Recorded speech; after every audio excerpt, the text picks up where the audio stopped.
Hi peeps. I'm so excited today because we're going to be unboxing together the Alice in Wonderland Oracle by Paolo Barbieri. This was gifted to me as a birthday gift by a wonderful long-term client and friend. I'm so grateful for you. Thank you.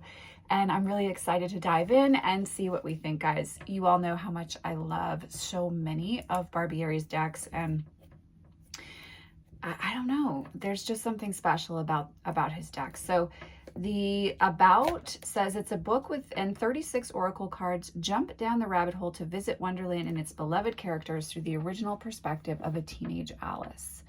And this is what the cover looks like.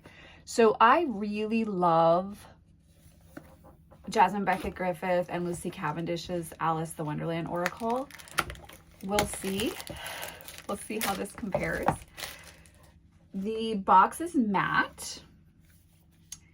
It's interesting because so often when I think of Alice, I do think of like that kind of Alice blue and a lot of white. And so it's interesting that we have this kind of golden blonde with a lot of green. I like that. It brings something different to the story.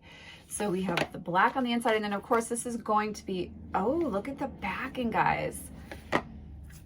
Okay, I kind of like that backing. It's different. I mean, it's a Cheshire Cat, obviously, but it's not, you know, it's not what I was expecting. So this is, I am sure, a typical Scarabeo guidebook, yes, where we have multiple languages, so you're really not getting as much as you think out of it. However, some of Barbieri's guidebooks are really unique.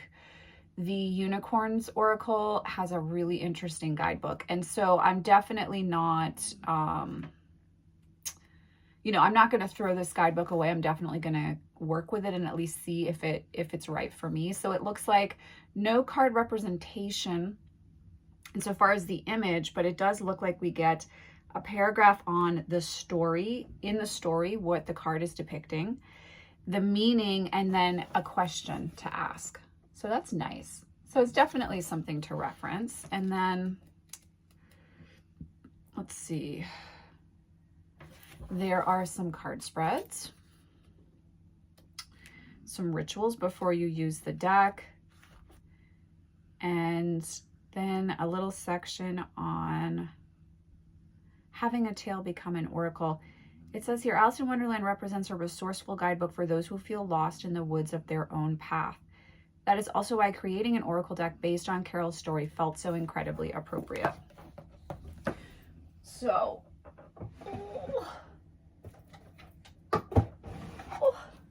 I forgot that Scarabeo still puts plastic on the decks.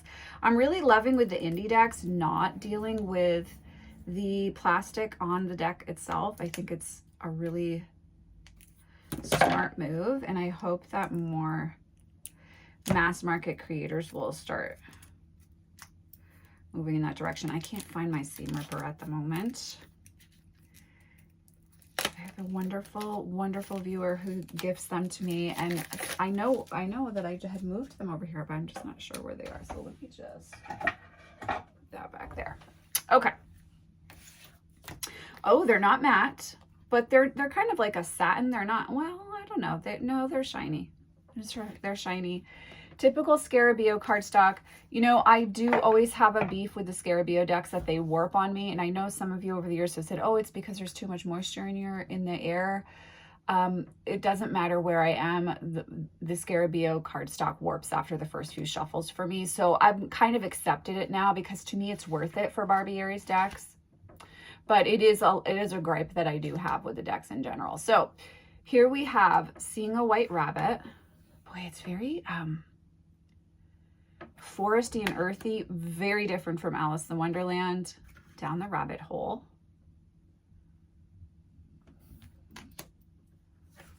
A little door to a new land. She's definitely a teenager in this one. And it's got steampunk vibes. Like, that's giving me steampunk vibes right there. It's very pretty. Oh, I like this next one though. I like this one. A splendidly dressed rabbit.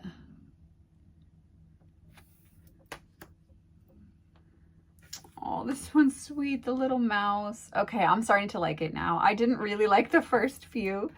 A queer looking party here. I love that one. Growing and growing.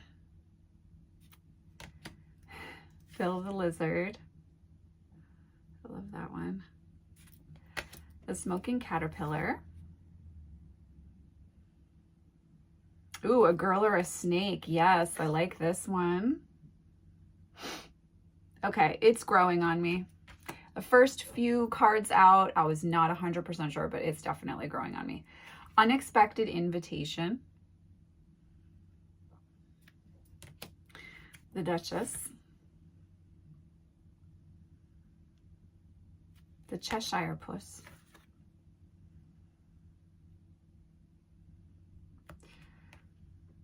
A Mad Tea Party. If that's the Mad Hatter, I don't know that I'm in love with that. I have a very partial, I'm very partial to the Mad Hatter, so. Oh, I love this Painted Roses one, excuse me. Allergies. The King of Hearts. And then we have the Queen of Hearts. Oh, I love the next one. Playing Croquet. I like this one.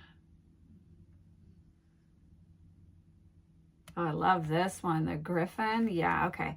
So there's definitely some favorites for me. There's some ones that are really standing out that oh, look at the Mock Turtle. And this doesn't feel like it's too same with Alice the Wonderland oracles, so I like this one too. So I'm excited to be able to have a different experience with this deck. And it's kind of cool to have two that are giving different lenses, you know? Into the same story. Yeah, I mean, I don't like his depiction of the Mad Hatter. But I can't, you know, I can't love every single thing he does. You know, there's going to be things that aren't my absolute favorite, but I do love Paolo's work on the whole. I love that. It's gorgeous. Then we have Waking Up. I don't know. Her face is I don't know. I'm not feeling very connected to Alice in this deck. I'm more connected to the other characters, honestly. Walrus and the Carpenter. Love the White Queen. Humpty Dumpty. The Lion and the Unicorn. Yeah, I'm not really connecting to, and then the final card is Queen Alice. I'm not super connected to the imagery of Alice. It's just not how I visualize her. There are some images I really like in this one. It's not 100% love at first sight for me. But that being said, I'm very particular to the stories of Alice. And, you know, I've read the books. I have a little obsession in a way with the storylines and the worlds that were crafted there for her to move within. And so this isn't 100% there for me, but I'm going to work with it and I'm going to see if it grows with time, because Paolo's decks, for the most part, I love. This may be the first one that I'm not immediately like, oh my God, right? Even Dante's Inferno, which I don't have a huge attachment to that story, I love that deck. It's so powerful. So just because I'm not drawn to the artwork right away on the whole doesn't mean that I'm not going to get something amazing out of this deck. And so I will do a full review. I also was thinking right before I turned the camera on to record that I should do like a rating Paolo's deck, similar to what I've done with Colette Baron Reid's decks over the years, because I do love his decks so much. So I think we'll do that on the channel soon. So I'm intrigued. I'm not in love. I'm not really smitten, but I'm intrigued. I'll have another drink with this deck. I don't know if we'll go home together, but we will have another drink.